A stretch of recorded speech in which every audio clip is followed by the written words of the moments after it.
Bom dia, Pai do Senhor. Quem vos fala aqui é a missionária Ana Girovano. Estamos começando mais um momento, João 3,30, que ele cresça que eu diminua. Como de costume, vamos estar orando. Logo em seguida, vamos estar passando para a palavra do Senhor. Amém?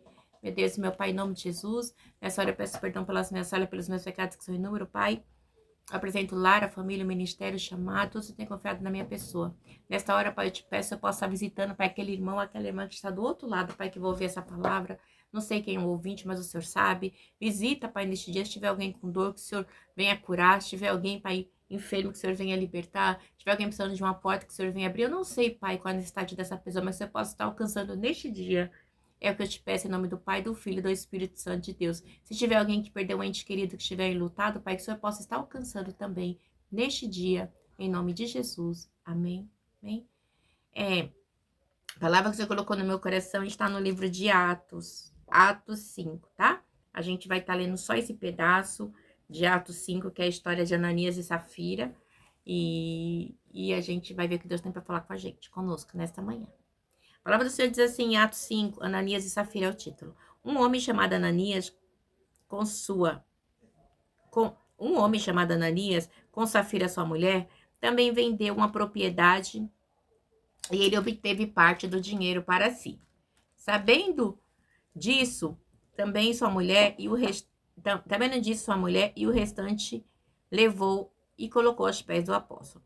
Então perguntou Pedro: Ananias, como você permitiu que Satanás enchesse o seu coração a ponto de você mentir ao Espírito Santo e guardar para si uma parte do dinheiro que recebeu pela propriedade?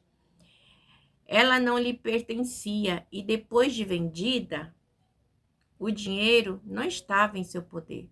O que o levou a pensar em fazer tal coisa? Você mentiu aos homens. Você não mentiu aos homens, mas sim a Deus. Ouvindo isso, Ananias caiu morto.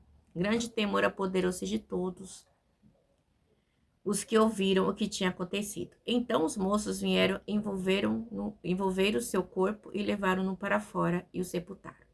Cerca de 3 horas mais tarde, entrou sua mulher sem saber o que havia acontecido. Pedro lhe perguntou: Diga-me, foi esse o preço que vocês conseguiram pela propriedade? Respondeu ela: Sim, foi isso mesmo. Pedro lhe disse: Por que vocês entraram em acordo para tentar o Espírito do Senhor? Veja, então a porta aos pés do que sepultaram seu marido, e eles o levaram também. Naquele mesmo instante, ela caiu morta aos pés dele. Então os moços entraram e a encontraram morta. Levaram-na e a sepultaram ao lado do seu marido. E grande temor apoderou-se de toda a igreja e todos os que ouviram falar desse acontecimento. E aí eu vou ler um pedacinho aqui do 12. Os apóstolos curam muitos doentes. Os apóstolos realizavam muitos sinais e maravilhas entre os povos. Todos os que creram costumavam reunir-se no pórtico de Salomão. Dos demais, ninguém ousava juntar-se a eles, embora o povo estivesse em alto conceito.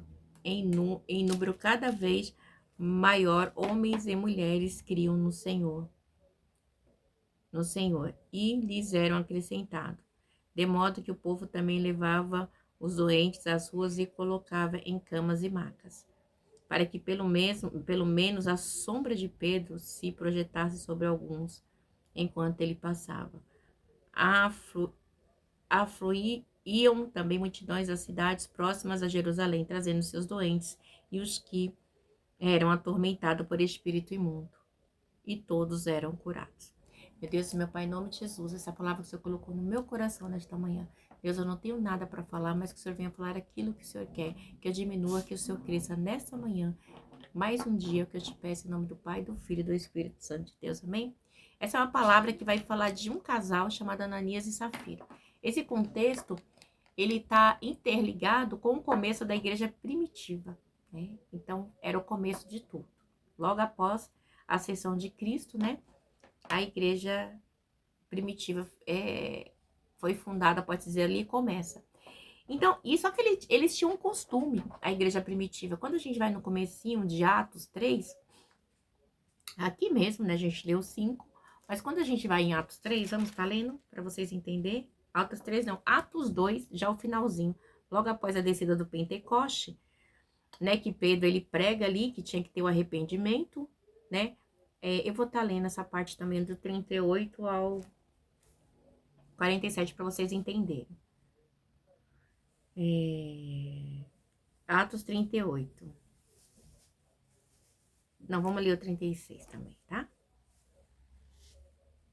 É quase um discurso, pode-se dizer que é um discurso, e vai dizer bem assim: portanto, que todo Israel fique certo disto. Esse Jesus a quem você crucificaram, Deus o fez Senhor e Cristo.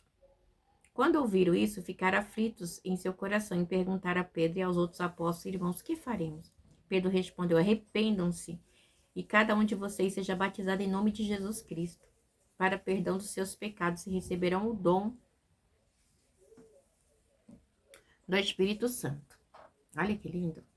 Pois a promessa é para vocês, para os seus filhos, para todos os que estão longe, para todos quanto o Senhor, o nosso Deus, chamar. Aí ele continua aqui e ele diz bem assim: com muitas outras palavras, os advertiam e insistiam com eles: salve-se dessa geração corrompida. Os que aceitaram a mensagem foram batizados, e naquele dia houve acréscimo de cerca de 3.000 pessoas. 3.000 pessoas se juntaram ali, né, quando Pedro começou a falar de Jesus, né? Ele tinha crucificado, que era justo, que em nome de Jesus tinha que ser batizado. 3.000 ali, judeus, né, aceitaram.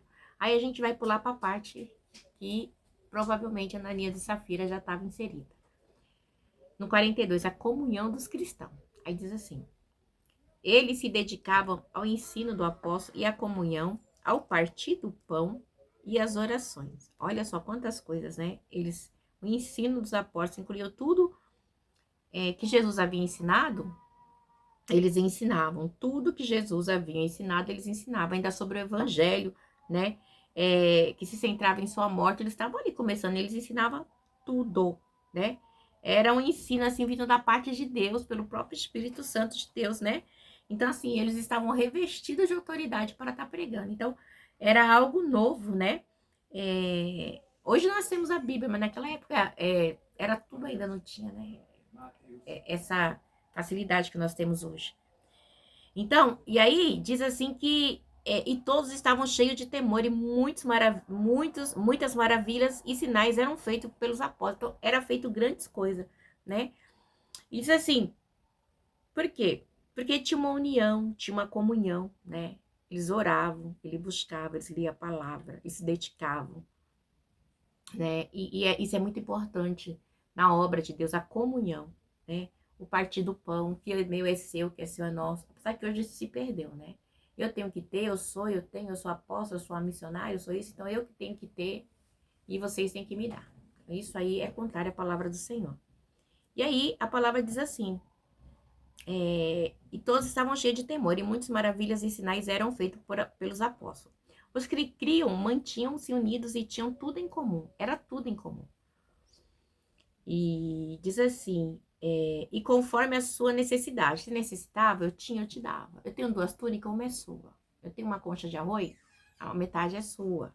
E todos os dias continuavam a reunir-se no pátio do templo. Então eles se reuniam, né? E partiam o pão em suas casas. Enquanto não comia, ia lá e vamos lá na casa de Maria, na casa de João, de Pedro, de Tiago, né? De Serafim, vamos lá comer. E com alegria e sinceridade. Então, eles tinham uma sinceridade, eles tinham uma alegria de partir o pão, né? Temos que ter. Então, assim, é tão importante, a gente tem que ter alegria de ajudar o próximo, né? A comunhão é uma necessidade, a palavra nos ensina claramente, né? Participava com alegria e sinceridade de coração. Sinceridade de coração é o que tem faltado hoje em dia em muitas igrejas, somente na igreja física que somos nós, né? E aí ele diz assim que louvando a Deus e tendo simpatia de todo o povo, e o Senhor lhes acrescentava diariamente os que iam sendo salvos. Então Deus enviava pessoas. Então a gente vê que até naquele momento ali tinha sido 3.000 pessoas, né, no batismo. Então pensa, né, se converter, multidões, né? Hoje a gente não vê nem 100 numa igreja, hoje é muito raro, né? No evento não tem nem, nossa, eu nunca vi não, de verdade. Olha que eu já tenho 24 anos, nunca vi não. Já vi 10, tipo 5, no máximo. Então tinha essa comunhão, e isso era muito importante, né? Essa comunhão dos cristãos mostrava, né? O temor que eles tinham para com Deus. E aí a gente vê que Ananias e Safira está nesse momento, né, da igreja, do começo da igreja primitiva. E a gente vê que Ananias e Safira, ele vende a propriedade deles. Já tá no Atos 5, voltei para Atos 5. Em vez deles falarem a verdade, eles mentiram. Eles não tinham o quê? A sinceridade no coração. A questão do lance aqui da história não é o dinheiro em si, mas é a sinceridade. Porque Deus, ele conta, ele é aquele que esquadrinha o coração do homem, ele vê a sinceridade do seu e do meu coração, né? Qual o propósito do teu coração? Qual o propósito, né? Qual é o objetivo, né? Então Deus, ele conta muito, isso pesa, porque Deus tem uma balança justa, não tem uma balança enganosa. A palavra vai dizer assim: um homem chamado Ananias, com Safira sua mulher, também vendeu uma propriedade e ele reteve parte do dinheiro para si. Sabendo disso também, sua mulher e o restante o levou e colocou aos pés dos apóstolos. Então, eles venderam a propriedade, venderam, né, um bem que eles tinham, e ali eles falaram assim, ó, vamos supor que foi 10 mil reais. Vamos falar que a gente vendeu por 5 e vamos guardar o restante. Vamos dar o restante para a igreja dividir entre si. Mas a questão não era deles ter ficado com a metade. A questão era porque eles mentiram para o próprio Espírito, que é o próprio Deus, o próprio Jesus, a Trindade. Meu Deus, que coisa terrível. E aí, então ele vai lá encontrar Pedro, né? Aí ele diz assim, então, no 3, então Pedro perguntou a Ananias, como você permitiu que Satanás enchesse seu coração a ponto de você mentir ao Espírito Santo e guardar para si uma parte do dinheiro que recebeu pela propriedade? Então, essa parte aqui do dinheiro que ele recebeu pela propriedade não é a questão material, mas é a questão da intenção. Então, aquilo que você faz para Deus, você tem uma intenção. Qual é o grau da sua intenção? É por amor? Não. Ah, eu vou dar 10 e falar que eu só tenho 5. Não. Sei lá o que você quer. É tudo voluntário, né? A gente vai ver mais para frente em Coríntios, assim, cada um contribua segundo propôs no teu coração, com alegria, né? Não com tristeza. Então, eles estavam dando com tristeza, ele não estava dando com alegria, além de tudo, estavam mentindo, né? Quantas pessoas fazem isso hoje, né? E acham que é normal. Se é oferta, cada um contribui com que aquilo que você acha que é certo. Se eu quiser ofertar 10, 20, 100, oferta. Se eu fizer um voto, fala assim, eu vou dar 10, vou dar 200, é você e Deus. Entendeu? Mas aqui a questão é a mentira. A mentira porque João 8,44 diz que o diabo é o pai da mentira. João 8,44, quem é o pai da mentira? O diabo. Entendeu? Então ele mentiu. Ele estava sendo filho de Satanás.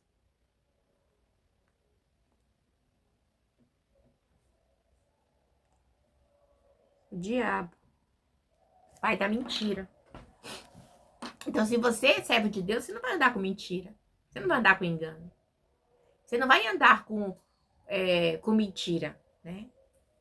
Mentindo, enganando. Isso não pertence. Nova criatura, né?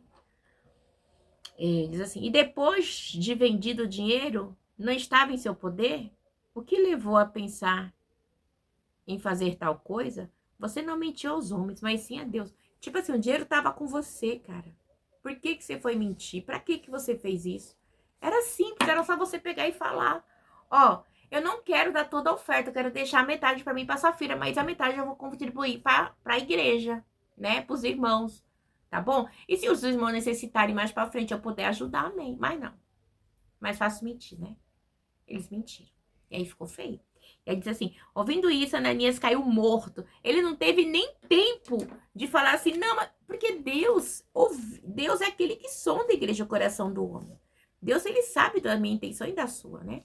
E diz assim, ouvindo isso, Ananias caiu morto. E grande temor apoderou-se de todos que ouviram o que tinha acontecido. Pronto, você mentiu, puf, caiu. E aí, para onde Ananias foi? Se o diabo é o pai da mentira, para onde que será que ele foi? Interrogação, tá? Acho que não deu nem tempo dele se arrepender.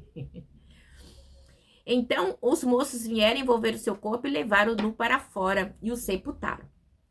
Aí vieram, pegaram o corpinho dele e levaram lá para fora. Com 3 horas depois, chega a esposa dele, Safira. E aí Pedro faz a mesma pergunta. E ela mentiu também. Porque, igreja, uma coisa, você mente e você ainda junta com outro que mente, né? É algo assim ardiloso, é algo... você faz um acordo errado, né? Terrível. Deus não se deixa enganar. Cerca de 3 horas mais tarde, entrou sua mulher sem saber o que havia acontecido. Então Pedro perguntou: diga-me, foi esse o preço que vocês conseguiram pela propriedade? Se ela fosse a mulher virtuosa, o que ela iria falar?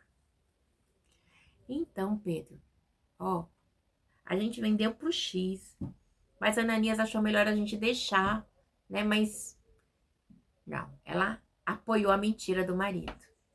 Não apoia aquilo que é errado, nem do marido, nem do filho, nem de ninguém. Porque é um preço muito alto, né? A mentira não é de Deus. João 8,44, o diabo é o pai da mentira. E quando ela terminou de falar, ela morreu também, não teve nem tempo de se arrepender. Cerca de 3 horas mais tarde, entrou sua mulher, sem saber o que havia acontecido, ele lhe perguntou: diga-me, foi esse o preço que você conseguiu pela propriedade? Respondeu ela: sim, foi esse mesmo. E disse ela: toma, foi esse mesmo. Ele poderia ter falado outro valor, mas ela falou que é. Ou seja, eu estou confirmando o que meu esposo falou. Ou seja, nós estamos juntos nessa mentira. Coisa séria. Pedro lhe disse: porque vocês entraram em acordo para tentar o espírito, ou seja, se uniram para tentar o espírito do Senhor. Ela só viu, né? E caiu. Veja, estão à porta aos pés dos que sepultaram seu marido e eles o levarão também. Então você mentiu, então você vai morrer, vai ser sepultado junto com seu marido. Pronto, a gente vai ficar com tudo agora, vocês vão ficar com nada. Agora é tudo nosso. Ai, Jesus, é até engraçado, né? Se não fosse triste. E aí, naquela mesma instante, ela caiu morta aos pés dele. Então os moços entraram, né? Naquela mesma hora caiu aos pés, né? Morta aos pés dele. Então o moço entraram e encontrando a morta, levaram-na e a sepultaram ao lado do seu marido. E o que aconteceu? E grande temor apoderou-se de todos, né? Toda a igreja, de todos que ouviram falar desses acontecimentos. E ali, muitos ficaram sabendo e ficaram atemorizados. Só que detalhe, né? Diz que os apóstolos realizavam muitos sinais e maravilhas entre o povo. E todos os que creram costumavam reunir-se no pórtico de Salomão. Então, assim, eles faziam muitas maravilhas, curavam em nome de Jesus, né? Pelo sangue de Jesus ali. Já estava tendo os milagres. Então, o que acontece? Muitos iam, né? Para ver. E tinham muito temor, porque já sabia o que aconteceu com Ananias e Safira. Porque as coisas de Deus é certa, não tem mentira, né? E aí diz assim, em número cada vez maior, homens e mulheres criam no Senhor e lhes era acrescentada. E quanto mais eles pregavam o evangelho, de que a mentira e demais coisas não condiziam, as pessoas iam se chegando, né? De modo que o povo também levava os doentes às ruas e os colocavam em camas e macas. Então, eles iam, as multidões iam para ser curado, para que pelo menos a sombra de Pedro se projetasse sobre alguns enquanto passava. Pedro passava assim, a sombra curava, né? Tamanho era o poder de Espírito Santo de Deus sobre a vida dos apóstolos, né? Afluíam também multidões das cidades próximas a Jerusalém, trazendo seus doentes e os que eram atormentados por espírito imundo, e todos eram curados. Todos que chegavam eram curados, não era um, era todos. A palavra é que todos eram curados. Então você vê o poder da igreja primitiva, né? Eles estavam fresquinhos, cheios do poder de Deus. Então, onde eles passavam, eles curavam. Então, a igreja, que essa palavra fica para nossa meditação, né? Porque é uma igreja que ora, que busca, que medita na palavra, uma igreja que tem comunhão, uma igreja que tem santidade, é uma igreja que Deus opera, né? Você se preocupar com a necessidade do seu irmão é algo muito importante, apesar que hoje em dia isso está perdendo, né? O Senhor diz que a necessidade dos órfãos da viúva é necessária a gente ajudar, né? Então temos que ser abençoadores. A obra do Senhor, ela é para você abençoar, né? Então, 2 Coríntios, assim, cada um contribua segundo propôs no seu coração, não com tristeza, né? Mas com alegria. Então, a gente contribui para a obra de Deus. Porque a gente crê que é dessa maneira, né? É dessa maneira. Então, a gente tem que contribuir. Para quê? Para que o nome, para que a obra, para que o ministério do Senhor cresça, né? Em nome de Jesus. Seja um contribuinte da obra do Senhor. Não se deixe ser explorado, mas contribua, tá bom? Deus abençoe. Tenha um sábado abençoado. Em nome do Pai, do Filho e do Espírito Santo de Deus. Amém? Obrigada. Fica na paz.